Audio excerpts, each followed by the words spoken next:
The poem of the man God. The Passion.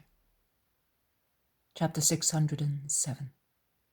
The Return to the Supper Room.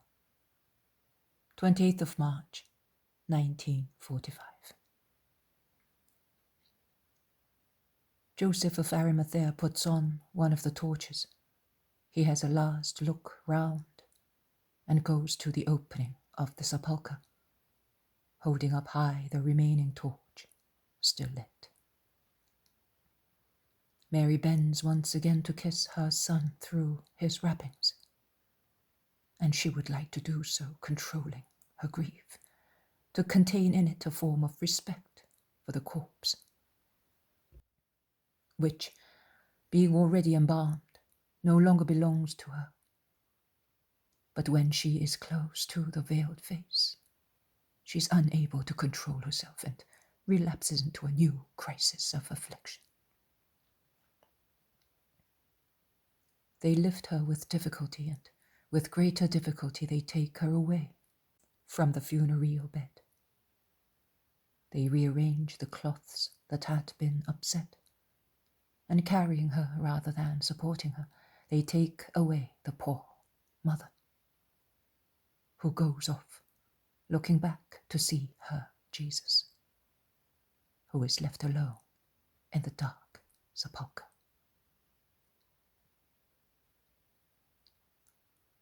They go into the silent vegetable garden in the evening light.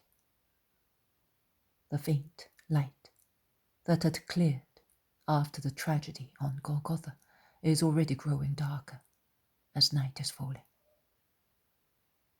And in there, under the thick branches, although still bare of leaves and just adorned with the white pink buds of the blossoming apple trees, strangely late in this orchard of Joseph, whereas elsewhere they are already all covered with open blossoms, showing their tiny fruit.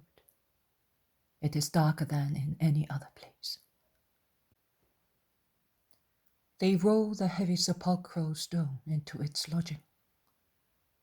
Some long branches of a ruffled rose bush, hanging from the top of the grotto towards the ground, seem to be knocking at the stone door, saying, "Why are you closing before a weeping mother?"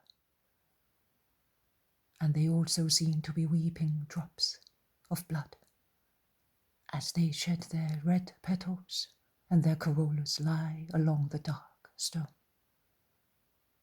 and the closed buds knock against the inexorable door. But soon, more bloodstains that sepulchral door, and more tears wet it.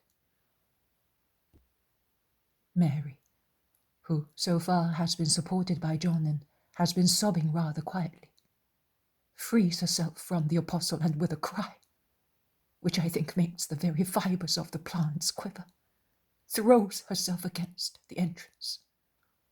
She gets hold of the protruding stone to shift it. She skins her fingers and breaks her nails without being successful, and prizes the rough stone, even with her head.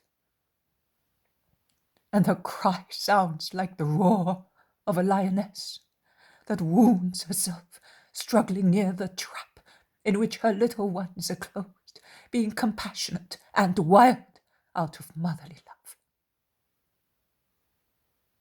There is nothing left in her of the meek Virgin of Nazareth, of the patient woman known so far. She is the mother, only and simply a mother, attached to her child with all the fibres and nerves of her body and of her love. She is the most true mistress of that body to which she has given birth, the only mistress after God, and she does not want to be robbed of her property. She is the queen who is defending her crown, her son. All the rebellion and rebellious acts that in 33 years any other woman would have had against the injustice of the world for her son. All the holy and lawful fierceness that any other mother would have felt during those last hours to wound and kill the murderers of her son with her own hands and teeth. All such feelings, which out of her love for mankind she has always subdued, now stir in her heart. They boil in her blood. And meek as she is, even in her grief that makes her rave, she does not curse. She does not rebel. She only asks the stones to move aside, to let her go in, because her place is in there where he is. She only asks men, who are pitiless in their pity, to obey her and to open the sepulchre.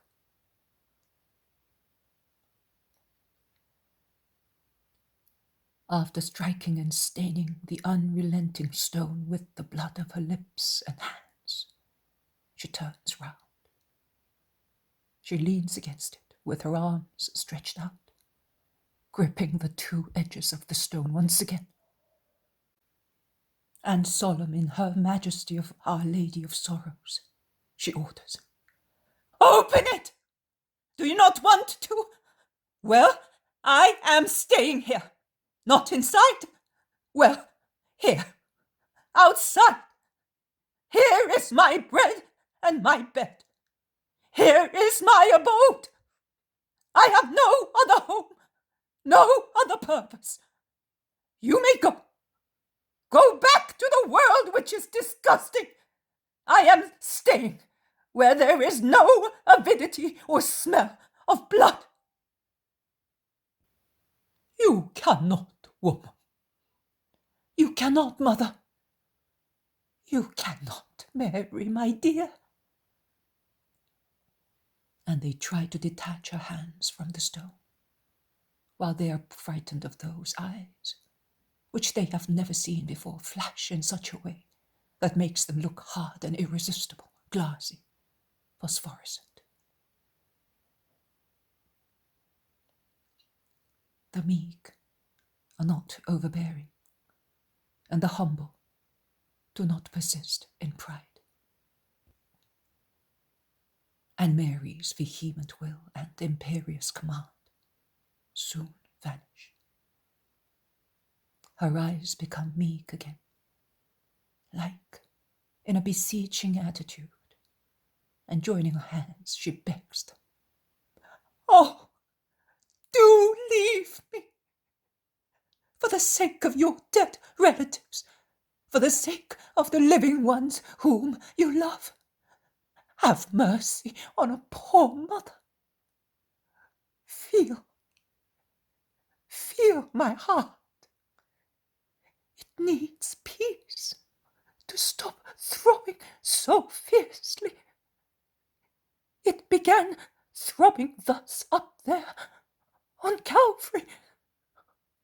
The hammer went bang, bang, bang, and each blow wounded my child. And each blow resounded in my brain and in my heart. And my head is full of those blows. And my heart is beating fast, as those blows did on the hands and feet of my Jesus, of my little Jesus. My child! My child! She's overwhelmed again by her torture, which seemed to have been appeased after her prayer to the Father near the anointing table. They are all weeping. I need not to hear shouts or bangs, and the world is full of voices and noises, every voice sounds to me like the great cry that curdled the blood in my veins, and every noise sounds like that of the hammer striking the nails. I need not to see men's faces, and the world is full of faces. For almost 12 hours, I have been seeing faces of killers. Judas, the executioners, the priests, the Judeans, they are all killers, all of them. Go away! Go away! I do not want to see anybody anymore. In every man there is a wolf and a snake. Man disgusts and frightens me. Leave me here, under these quiet trees, on this flowery grass. Before long, the stars will begin to shine.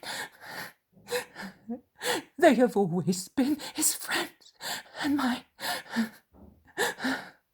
Yesterday evening, they kept us company in our lonely agony. They know so many things. They come from God. Oh, God. Oh, God. Oh, God. She weeps and kneels down. Peace! My God! I am left with nothing but you. Come, my daughter. God will give you peace, but come. Tomorrow is the Passover Sabbath. We shall not be able to come and bring you food. Nothing, nothing! I do not want any food. I want my child. I will appease my hunger with my grief. I will quench my thirst with my tears. Here! Can you hear how that horned owl is weeping? It is weeping with me. And before long, nightingales will be weeping. And tomorrow, in the sunshine, woodlarks and blackcaps and all the birds he loved will weep. And doves will come with me to knock at this stone and say, "Rise, my love, and come." Love, who are in the large fissure of the rock, in the hiding place of the ravine, let me see your face. Let me hear your voice. What am I saying? They also, the wicked killers, have called him with the word of the canticle. Yes, come, daughters of Jerusalem, to see your king, with the diadem with which his fatherland crowned him.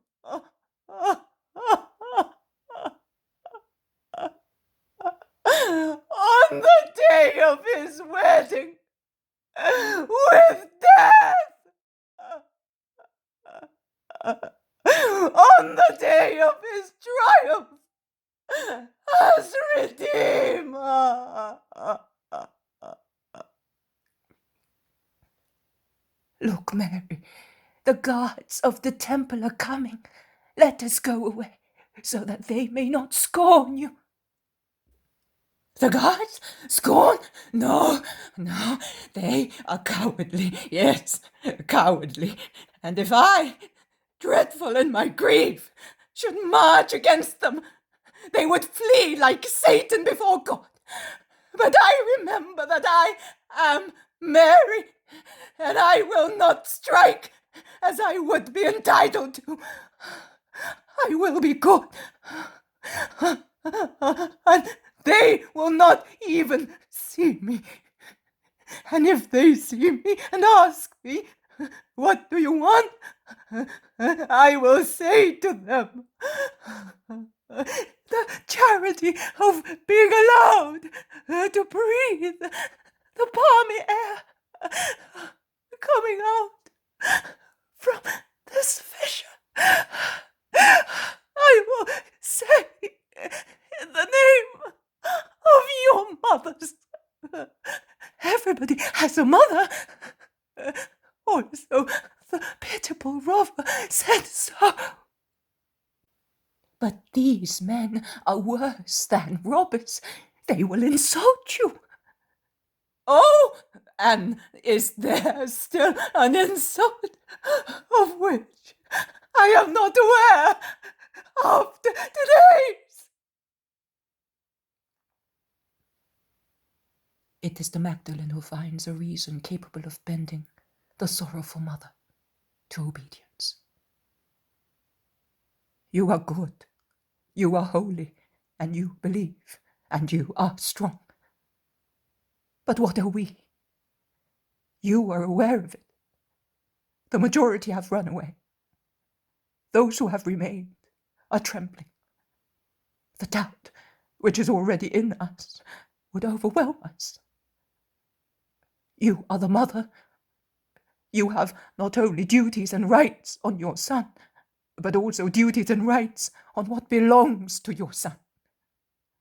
You must come back with us, among us, to gather us together, to reassure us, to infuse your faith into us.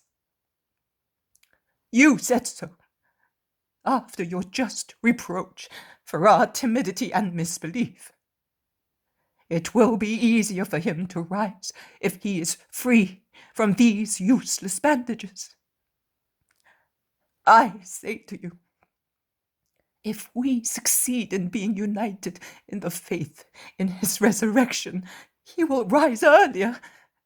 We will evoke him with our love.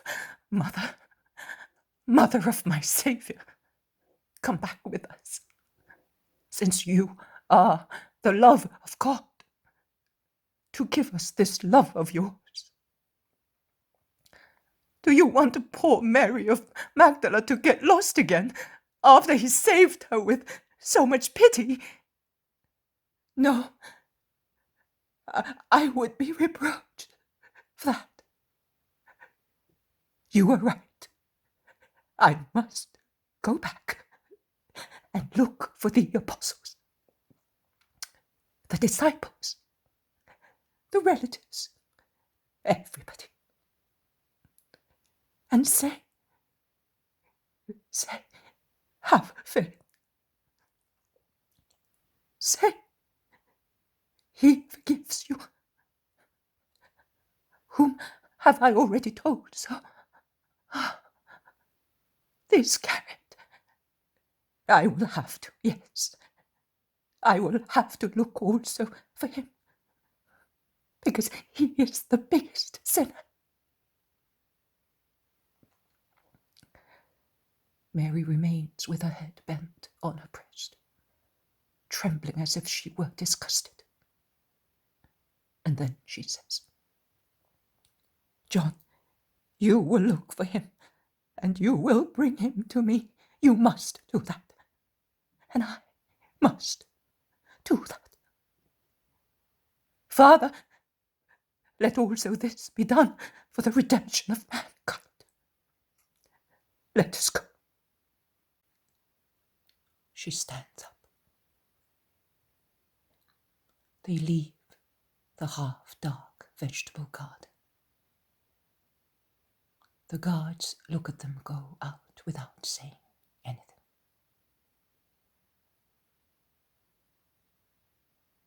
The road, dusty and thrown into a mess by the stream of people who went along it, striking it with their feet, with stones and cudgels, runs round Calvary and arrives at the main road, which is parallel to the walls.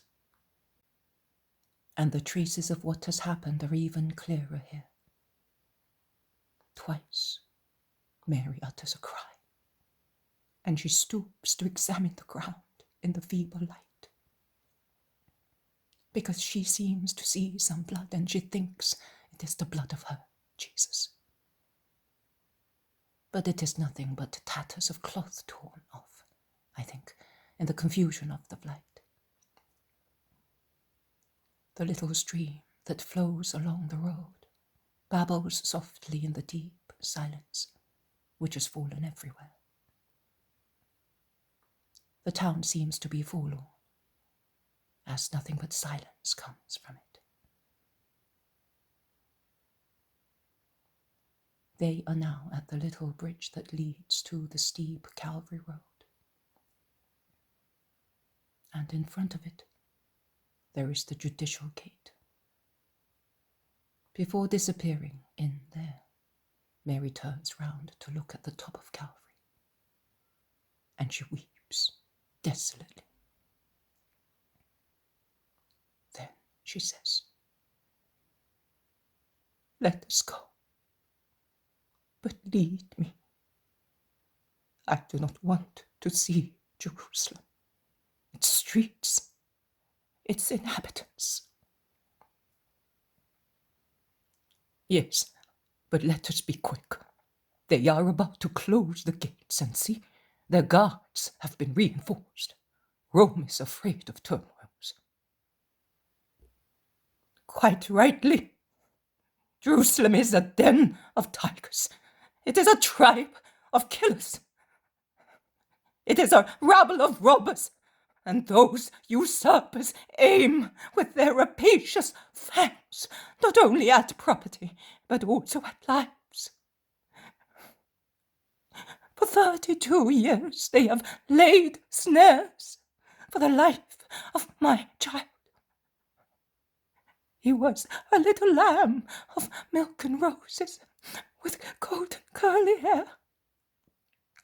He could hardly say mummy and take his first steps, and laugh with his few teeth between his lips of pale coral when they came to slaughter him.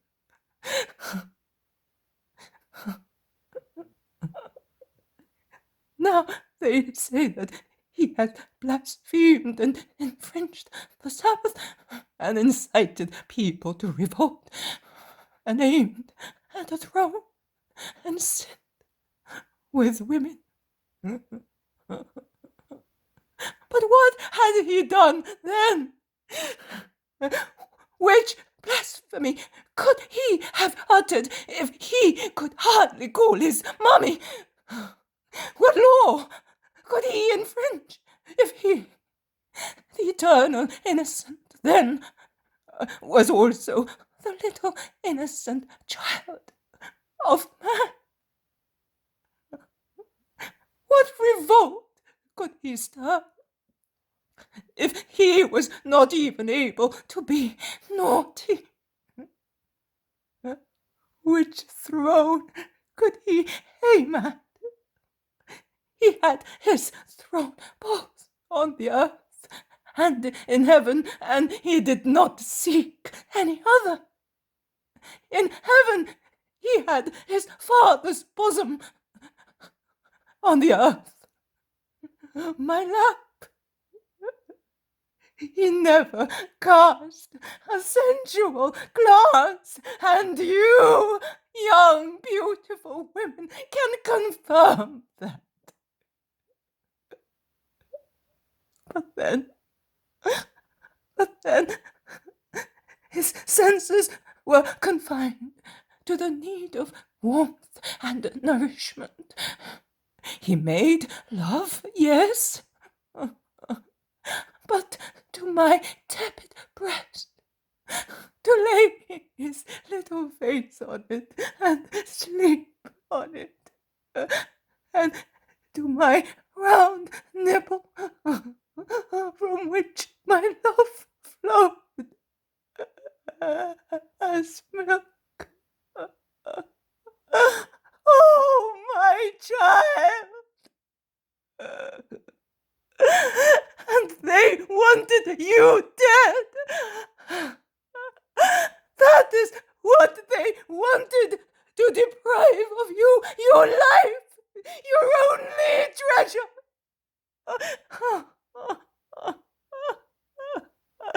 They wanted to deprive the mother of her son, and the son of his mother, to make us the most miserable and desolate people in the universe. Why deprive the living one of his life?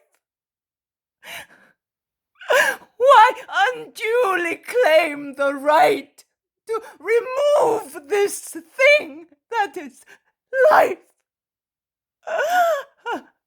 The gift of the flower and of the animal, the gift of man. My Jesus asked nothing of you, neither money, nor jewels, nor houses. He had a home, a little holy one. And he left it out of love for you, you men hyenas.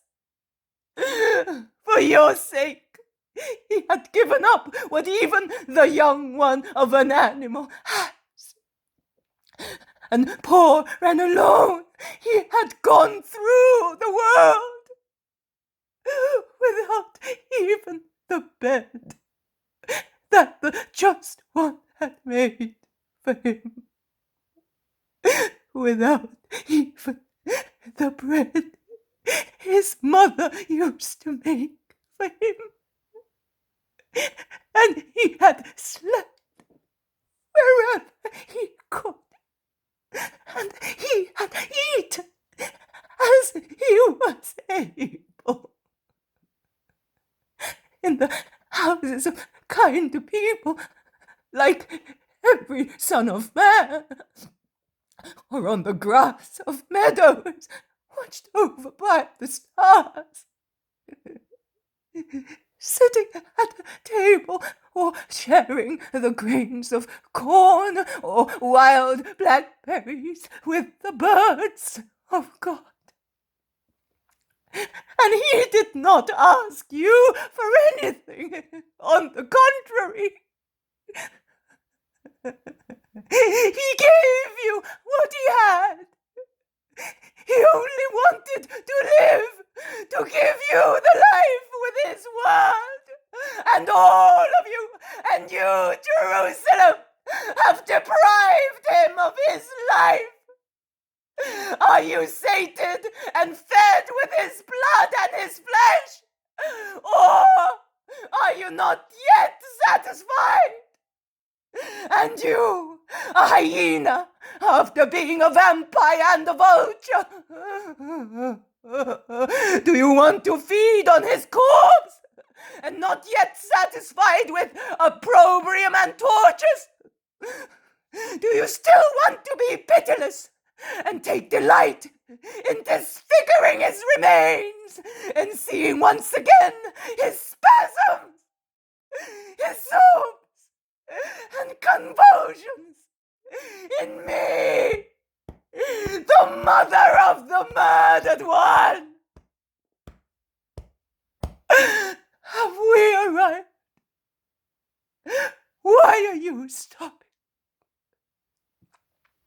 What does that man want of Joseph? What does he say? Joseph, in fact, has been stopped by one of the rare passers-by, and in the dead silence of the deserted town, their words are heard very clearly. It is known that you have entered Pilate's house. You are a violator of the law. You will answer for that. Passover is interdicted to you. You are contaminated. And you too, Helkai, you have touched me, and I am all covered with the blood of Christ and with the sweat of his death. Ah! Hurrah! Away! Away with that blood! Be not afraid. It has already abandoned and cursed you. And you as well, you cursed one. And now that you are flirting with Pilate, don't think that you can take the corpse away. We have taken the necessary steps to ensure that the story comes to an end. Nicodemus has approached them slowly, while the women have stopped with John, leaning against a closed portal. We have seen that, replies Joseph. Cowards! You are afraid even of a dead body. But of my vegetable garden and of my sepulcher, I do what I like. We shall see. We shall see. I will appeal to Pilate. Yes, fornicate with Rome now. Nicodemus moves forward. Better with Rome than with the demon, as you deicides do. In any case, tell me, how come you are plucking up courage again? A moment ago you were running away, a prey to terror. Are you recovering already? Is what you had not sufficient yet? Was your house not burnt down? Tremble! The punishment is not over. On the contrary, it is coming. Like the nemesis of the heathens, it is impending over you. Neither guards nor seals will prevent the avenger from rising and striking. Cursed! Helkai runs away and goes and knocks against the women. He realizes that and utters a dreadful insult against Mary. John does not say one word. With the leap of a panther, he clings to him and knocks him down, and pressing him with his knees and holding his hands round his neck, he says to him, Ask her to forgive you, or I will strangle you, you demon! And he does not relax his hold until the other, pressed and half choked by John's hand, utters, graspingly, Forgive me! But his cry has attracted the attention of the patrol. Halt there! What's happening? Further seditions! Stand still, all of you, or you will be struck. Who are you? Joseph of Arimathea and Nicodemus, who have been authorized by the proconsul to bury the Nazarene who has been put to death, and we are coming back from the sepulchre with his mother, a son and women, relatives and friends. This man offended the mother and has been compelled to ask her forgiveness. Only that? You should have cut his throat. You may go. Soldiers, arrest that man. What else do these vampires want? Also the hearts of mothers. Hail, Judeans! How horrible. But they are no longer men. John, be good to them. Take into consideration the memory of me and of my Jesus. He preached forgiveness. Mother, you are right, but they are criminals, and they make me lose my head. They are sacrilegious. They offend you, and I cannot allow that. Yes, they are criminals, and they know that they are. Look how few there are in the streets, and how those few slink away after committing a crime. Delinquents are afraid. It horrifies me to see them flee thus, enter houses and barricade themselves there out of fear. I feel that they are all guilty of the decide. Look over there, Mary, at that old man. He already has a foot in the grave, and yet, now that he is illuminated by the light of that door that has opened, I think I saw him march past, accusing my Jesus. Up there, on Calvary, he called him a robber. My Jesus, a robber. That young man, a little more than a boy, uttered obscene blasphemies, invoking his blood upon himself. Oh, the wretch! And that man, so brawny and strong, will he have refrained from striking him? Oh, I do not want to see.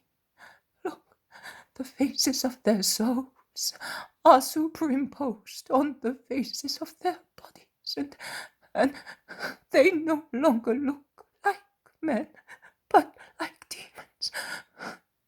So fearless they were against the man who had been tied and crucified. And now they run away. They hide themselves. They shut themselves up. They are afraid. Of whom? Of a dead body.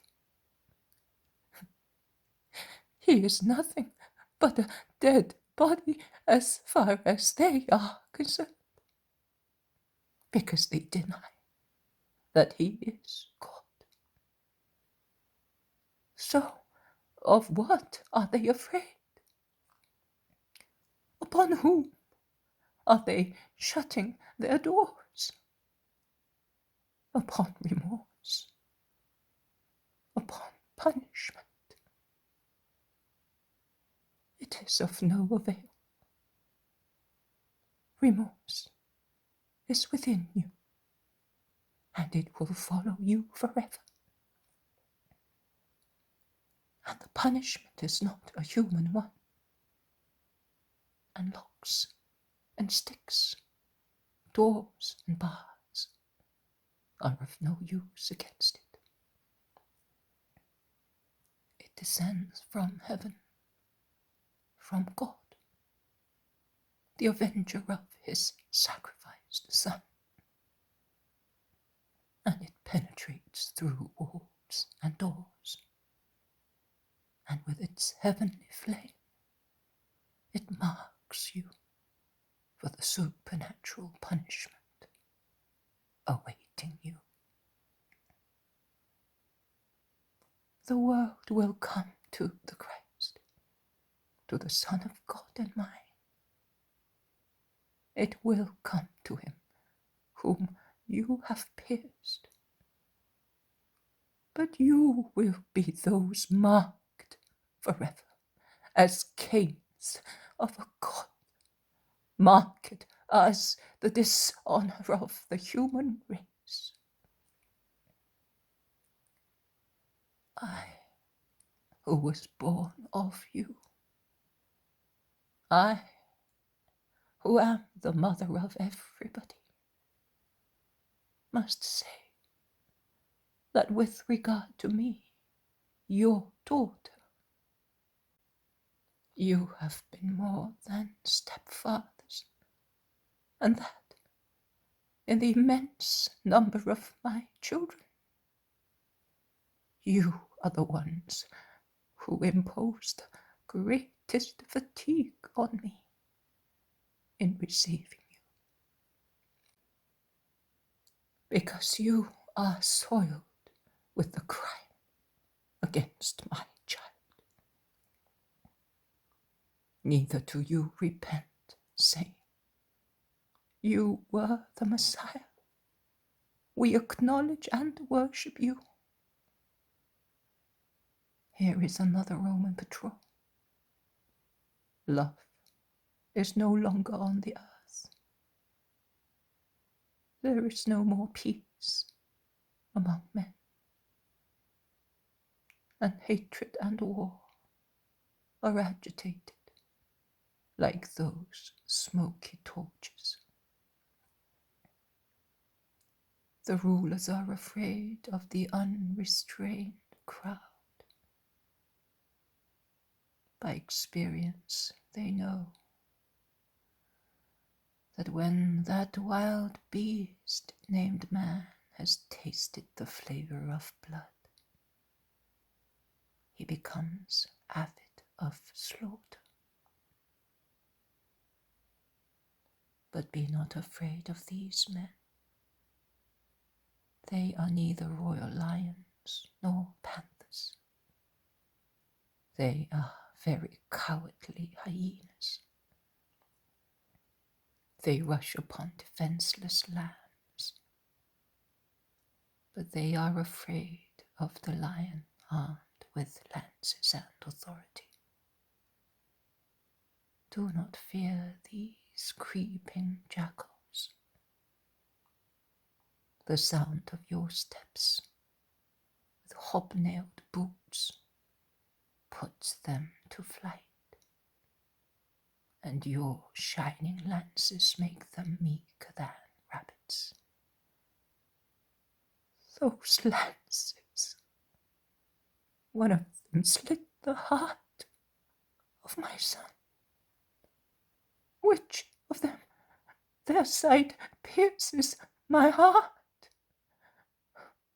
And yet I should like to have them all in my trembling hands, to see which is the one that still has traces of blood, and say, "It is this one, give me it, soldier, give it to a mother in remembrance of your far-away mother, and I will pray for her and for you." And no soldier would deny me it, because they, the men on the warpath, were the best during the agony of the son and of the mother. Oh,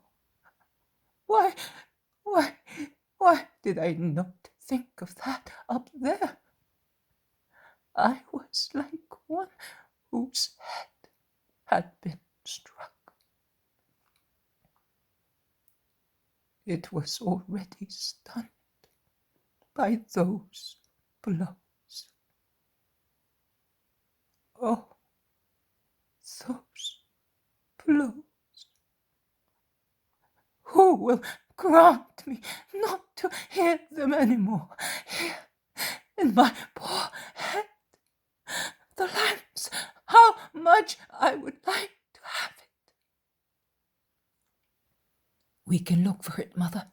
The centurion seemed to be very kind to us. I do not think that he will deny us it. I will go tomorrow. Yes, John, I am poor. I have only a little money, but I will deprive myself of it to the last farthing to have that lance. Oh, why did I not ask for it then? Mary, my dear, none of us were aware of that wound. When you saw it, the soldiers were far away. That is true. Grief has made me feeble-minded. And his clothes, I have nothing of what belonged to him. I would give my blood to have them. Mary weeps again, desolately.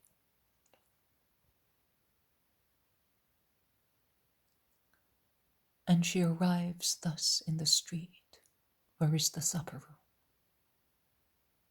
And it is time, because she is exhausted and she drags herself along like an old, decrepit woman. And she says so. Pluck up heart, we have arrived now. Arrived?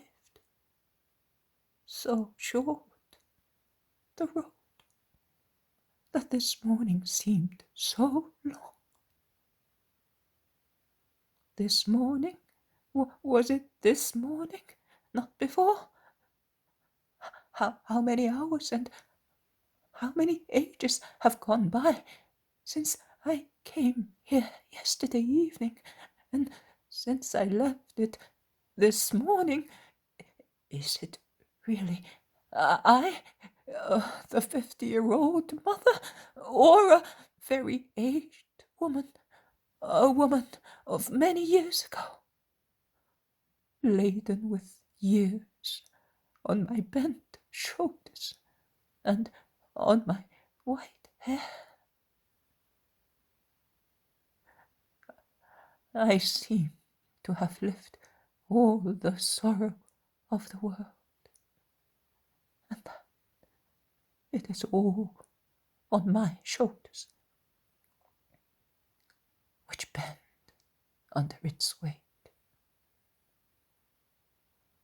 An incorporeal cross, but so heavy, of stone. Perhaps even heavier than my Jesus's, because I carry my cross and his, with the remembrance of his torture and with the reality of my torment. Let us go in, because we must go in, but it is no consolation. It is an increase of sorrow. My son came in through this door for his last meal, and he went out through it to face death,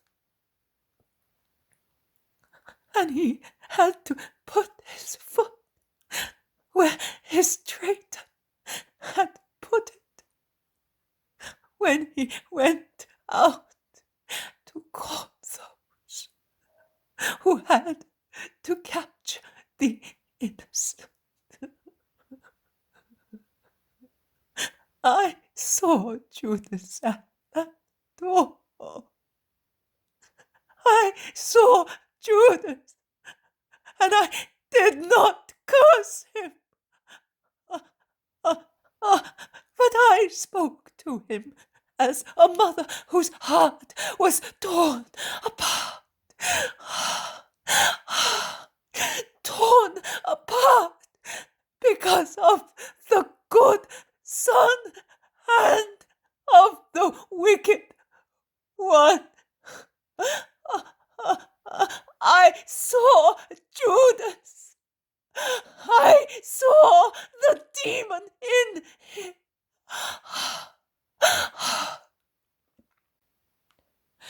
I, who have always held Lucifer under my heel, and looking only at God, I never lowered my eyes on Satan. I recognized his face looking at the traitor. I spoke to the demon, and he ran away,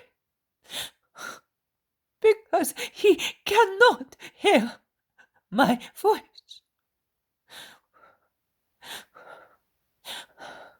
Will he have left him now, so that I may speak to that dead body, and I, the mother, may conceive him again with the blood of a God, and bring him forth to grace. John, swear to me that you will look for him, and that you will not be cruel to him. I am not, although I should be entitled to.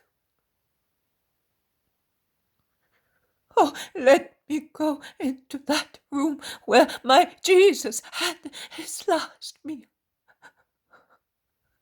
where the voice of my child spoke his last words in peace. Yes, we shall go. But now look, come here, where we were yesterday. Have a rest. Say goodbye to Joseph and Nicodemus, who are withdrawing. Yes, I will say goodbye to them. Oh, I say goodbye to them. I thank them. I bless them. Come, do come. You will do so at your leisure. No, here, Joseph. Oh, I have not known anybody with this name who did not love me. Mary of Alphaeus bursts into tears. Do not weep, Joseph also.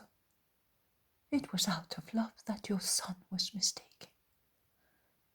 He wanted to give me peace in a human way. But today, you saw him. Oh, all the Josephs are kind to Mary. Joseph, I thank you. And you, Nicodemus. My heart prostrates itself under your feet, which are tired because of the long way you have gone for him, for the last honours paid to him. I have but my heart to give you, and I give it to you, the loyal friends of my son.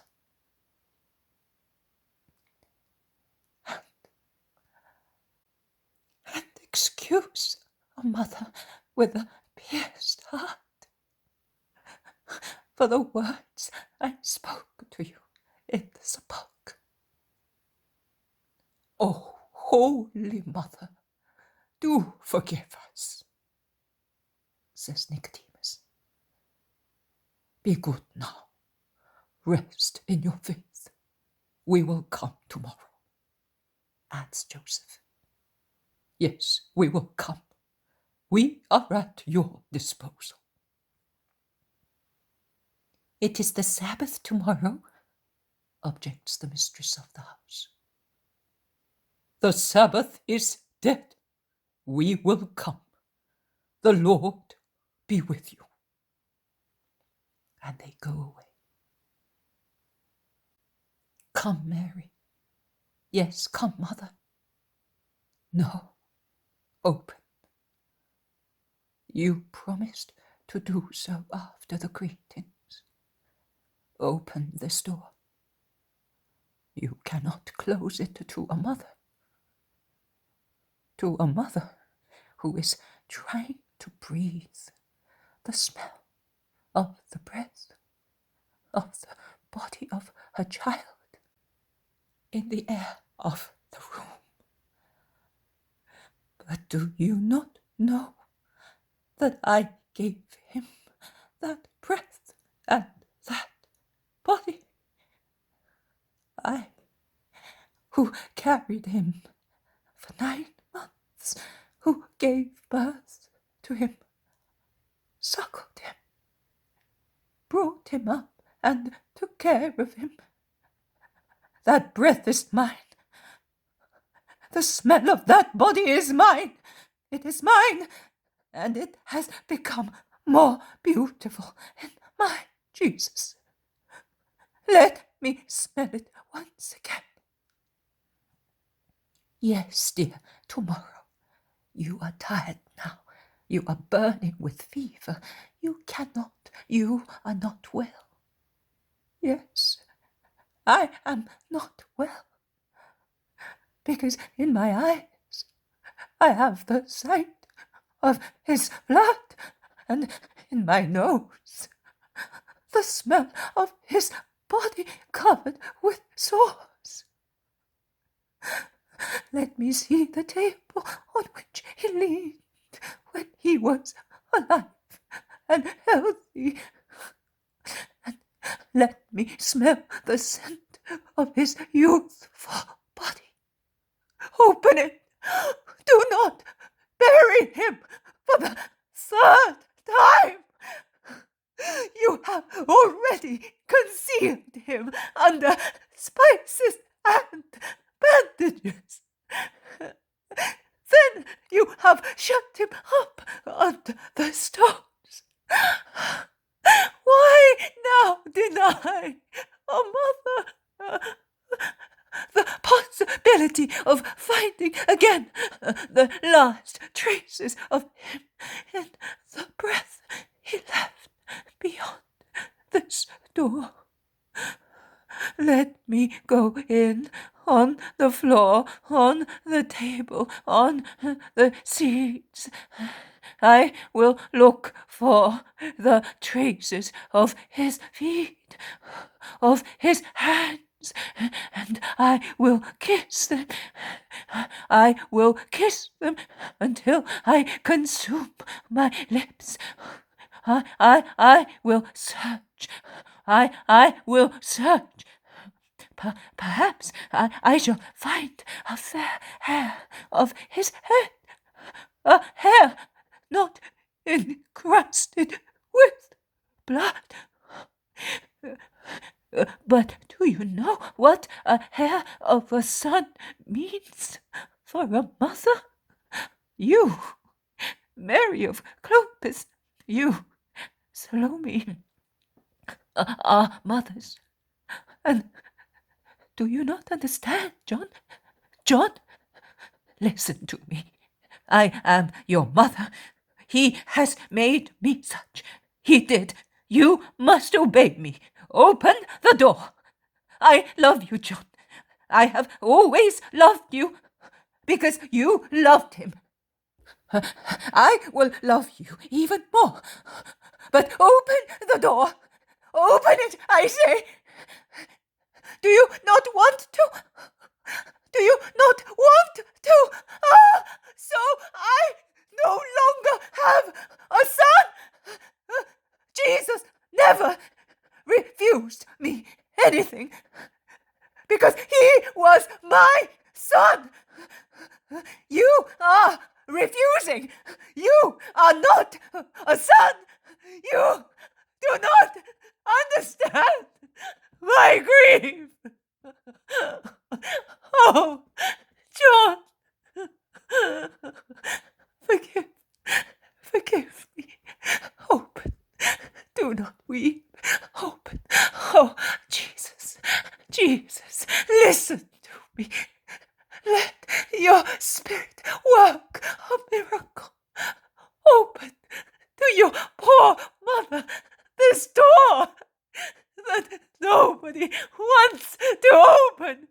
Jesus!